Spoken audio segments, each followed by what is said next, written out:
اللہ تبارک تعالیٰ کے نام سے شروع جو بڑا مہربان نہایت رحم فرمانے والا ہے۔ ایک ایسا عجیب الخلقت حیوان جو قرب قیامت میں ظاہر ہوگا۔ یہ جانور زمین پر کس طرح دوڑتا پھرے گا، یہ کس طرح کی تباہی مچائے گا، اور مومنین اور کفار کے درمیان یہ جانور کس طرح کی تفریق کرے گا۔ اس دنیا نے جیسے زندگی کا سفر شروع کیا تھا ویسے ہی ایک دن اس کے خاتمے کا بھی دن ہوگا، اور اسے قیامت کا نام دیا گیا ہے، جس کا قائم ہونا یقینی ہے اور جس میں کوئی شک و شبہ نہیں۔ قیامت کے دن قریب ہونے والے جن واقعات و حادثات یا نشانیوں کا ذکر قرآن و حدیث میں ملتا ہے، انہیں بنیادی طور پر دو حصوں میں تقسیم کیا گیا ہے، ایک بڑی اور دوسری چھوٹی نشانی۔ لہٰذا ان میں چھوٹی علامتیں اور نشانیاں ایسی ہیں جو قیامت سے پہلے رونما ہوں گی، جبکہ کچھ نشانیاں رونما ہو چکی ہیں۔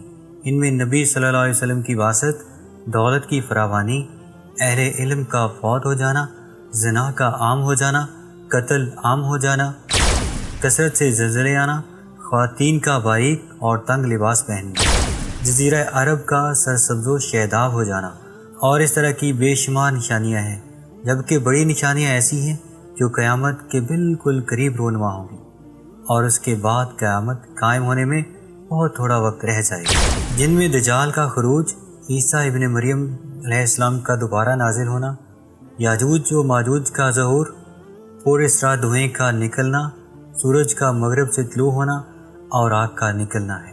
یہ سب علامات قیامت کے قریب مسلسل ایک کے بعد ایک رونما ہوں گی۔ قیامت کی یہ علامات و نشانیاں اہل ایمان کے لیے بہت اہمیت کے حامل ہیں، کیونکہ اللہ نے قیامت کی نشانیاں اس لیے مقرر کی ہیں کہ قیامت سے پہلے اس کے متعلق لوگ آگاہ ہو جائیں اور زیادہ سے زیادہ لوگ توبہ کر لیں۔ قیامت کی انہی بڑی نشانیوں میں سے ایک نشانی دعوت الارض نامی عجیب و غریب مخلوق کا نکلنا ہے۔ اس جانور کا ذکر اللہ نے قرآن مجید میں کچھ یوں کیا ہے، اور جب ان پر وعدہ پورا ہوگا تو ہم ان کے لیے زمین سے ایک جانور نکالیں گے تو ان سے باتیں کرے گا کہ لوگ ہماری آیتوں پر یقین نہیں لاتے۔ دراصل لفظ دابا کے معنی چلتا پھرتا اور جیتا جاگتا ہے، اور عرض زمین کو کہتے ہیں، یعنی یہ ایسا حیوان ہوگا جو زمین پر تیز رفتاری سے یا دوڑ کر چلنے والا ہوگا۔ عام طور پر جانور انڈے یا بچے کی شکل میں وجود میں آتے ہیں، لہذا یہ قیامت کی ایک نشانی ہوگی کہ یہ عجیب و غریب جانور زمین سے نکلے گا اور نہ کسی جانور کے پیٹ سے۔ تفسیر کے مطابق دعوت الارض نامی اس جانور کا ظہور اس وقت ہوگا جب لوگ نیک کاموں کی دعوت دینا اور برے کاموں سے منع کرنا ترک کر دیں گے، یعنی امر بالمعروف نہی عن المنکر، اور کفار کی اصلاح کی کوئی امید باقی نہ رہے گی۔ یہ قیامت کے قریب کا زمانہ ہوگا۔ دراصل مکہ میں خانہ کعبہ کے قریب ایک پہاڑ ہے جسے کوہ صفا کہتے ہیں۔ یہ وہی پہاڑ ہے جس کے درمیان حج اور عمرہ کے موقع پر حاجی صاحب چکر لگاتے ہیں اور صحیح مکمل کرتے ہیں۔ روایتوں کے مطابق قرب قیامت میں کوہ صفا زلزلے کی وجہ سے پھٹ پڑے گا، اور اس میں سے وہ عجیب الخلقت جانور نکلے گا اور لوگوں سے باتیں کرے گا۔ یہ بالکل اسی طرح کا معجزہ ہوگا جس طرح اللہ نے اپنی قدرت سے حضرت صالح علیہ السلام کی اونٹنی کو پتھر سے نکالا تھا۔ ابن کثیر کے مطابق دعوت الارض مکہ مکرمہ میں کوہ صفا سے نکلے گا اور اپنے سر سے مٹی جھاڑتا ہوا مسجد حرام میں حجر اسود اور مقام ابراہیم کے درمیان پہنچ جائے گا۔ لوگ اسے دیکھ کر بھاگنے لگیں گے، لیکن مومنین کی ایک جماعت وہیں کھڑی رہے گی۔ یہ دعوت الارض ان کے چہروں کو ستاروں کی طرح روشن کر دے گا۔ اس کے بعد وہ دوسری طرف نکلے گا۔ دعوت الارض مکہ سے نکلتے ہی مشرق کی طرف بھاگے گا اور پوری دنیا کا چکر کاٹتے ہوئے شام پہنچے گا۔ وہاں یہ جانور ایک زوردار چیخ بلند کرے گا، ہر زبان پر اسی جانور کا چرچا ہوگا اور ہر طرف ہلچل مچ جائے گی۔ لوگ ادھر ادھر بھاگیں گے، لیکن اس جانور سے کوئی نہ بچ پائے گا۔ دعوت الارض چوپایا جانور کی صورت میں ہوگا جس کی لمبائی 60 گز کی ہوگی، جبکہ بعض علماء نے لکھا کہ اس عجیب و غریب جانور کی شکل انسانوں کی طرح ہوگی، پاؤں اونٹ کی طرح، گردن گھوڑوں کی طرح، سنگ باراسنگیوں کی طرح اور ہاتھ بندر جیسے ہوں گے۔ دعوت الارض لوگوں سے باتیں کرے گا اور انہیں قیامت کی خبر دے گا۔ یہ دعوت الارض مومنوں کے چہروں پر ایک نورانی نشان لگائے گا جس سے اہل ایمان کے چہرے روشن ہو جائیں گے، اور کافروں کی آنکھوں کے درمیان ایک مہر لگائے گا جس سے ان کے چہرے سیاہ ہو جائیں گے۔